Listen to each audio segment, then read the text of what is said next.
Goedemiddag. Het gebiedsverbod voor veroorzakers van oerlast in Ljouwert kostte de politie een soort tijd en dat had in gewoon geval geen effect. Mensen die voor problemen zwaar kunnen een gebiedsverbod op krijgen. Als de oerlast veroorzaker dat toetreedt, krijgt het proces verbaal. Er zijn verschillende mensen die het verbod geregeld schijnen. Eén daarvan had dat intussen al meer dan 15 keer gedaan. We moeten hem aanhouden, hij gaat mee naar het bureau, hij moet verhoord worden. Er moet procesverbaal opgemaakt worden. Ja, het kost je zo 1 uur tot 1,5 uur. Nevens borgmeester Kronen van Ljouwert is voor het verbod een lange adem nodig en kunnen mensen die het geregeld toetreden door justitie onpakt worden. Maar dat is nevens justitie heel dreig omdat er geen zwiere straf op stiet. Skip inzetten om tieken te bestrijden op Bigleaks campings. Dat is het idee van skiphoeder Henry Hoiting uit Appelskeer. De provincie had geld beschikbaar gesteld om dit tiekenstofzoogjen wetenschappelijk te onderzoeken. Tieken kunnen de ziekte van Lyme verspreiden en binnen daarom gevaarlijk van mensen, maar net van skiep. Al mooie tieken lieken graag skippenbloed drinken. Een keppel kan een natuurgebied aardig vrij krijgen van tieken, zo'n Dutch skiphoeder Henry Hoiting. Hij experimenteert er al een jaar of 2 mee. En dan moet u zich goed realiseren dat we met een kudde van 250 dieren lopen. Per schaap ga uit van 40 teken. Die 40 teken kunnen per teek 4000 eitjes leggen. De skiep worden oerpleets naar een terrein dat de tieken net door Libje kennen. Zo ontstiert een milieuvriendelijke bestrijding. De Universiteit van Wageningen onderzoekt de methode.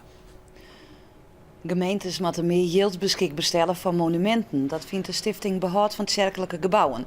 Van de morgen waren 45 subsidieaanvragen ingezenden bij de provincie voor het onderhoud van kerkgebouwen. En die had 6 ton beschikbaar voor onvullende restauraties van de kerken in Friesland. Dat gaat dan om gebouwen die het al rijk subsidie krijgen. En dat moet oors, zo vindt de stichting. Nou, en nog lang niet alle burgerlijke gemeenten hebben een monumentenverordening. Maar daaraan een subsidieregeling. En als de gemeente net mij doet, doet de provincie ook net mij. Nou, en dat zou een bobbeslag wijzen. Dat de gemeente zegt van, nou, we doen daar krijg even wat meer aan. Dan kan ik de gemeentelijke monumenten, die dus toch van de hulprode waarde binnen, maar geen rijksmonument, beter in stand houden. De 8 ton die nodig is voor de kerken is net te rekenen. De provincie zal daarom lotje om het geld te verpatsen onder de kerken. De politie had een 36-jarige vrouw aangehouden voor belutsenheid bij de bommelding bij de kredietbank in Ljouwert op 4 augustus dit jaar. De vrouw komt uit de gemeente Opsterlaan. Ze is net de jongen die het bellen had dat wie een man. De politie sluit net uit dat er meer mensen aangehouden worden. Na de bommelding werd de omjouwing van de kredietbank afsletten. Personeel moest het gebouw verlaten. Bomverkenners van de politie Friesland hadden het gebouw teruggezocht, maar niet vonden. Het tal mensen dat de zorgpremie net meer betalen kan, neemt het ta. Zorgverzekerde de Friesland verwacht dat aan het eind van dit jaar liet 9.000 mensen een dwongen betalingsregeling hebben. Bij mensen die het langer dan een jaar geen premie betalen, wordt dat inhouden op leen en uitkering.